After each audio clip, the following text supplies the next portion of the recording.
Arestado ang isang lalaking tumangay ng motorsiklo sa Maynila para umano gamitin sa pambababae. Ang mga eksena sa pool sa CCTV. Exclusive, nagpapatrol, Jeff Caparas. Miyerkules ng madaling araw nang makita ang lalaking ito sa bahagi ng Figueroa Street sa Paco, Maynila. Lumapit siya sa isang bahay at sumilip sa loob nito. Maya-maya ay nagpunta siya sa bintana ng banyo ng bahay. Hindi kita sa CCTV pero dito na pala siya nakapasok sa loob ng bahay. Paglabas, may dala na umano siyang mga susi ng motorsiklo.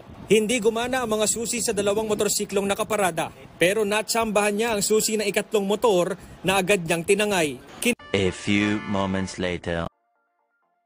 Sa follow-up operation ng suspect sa Santa Ana, Maynila habang gamit pa nito ang tinangay na motorsiklo. Depensa ng suspect, gagamitin lang niya sa gimmick ang motor. Gagamitin ko lang po sana pang babae.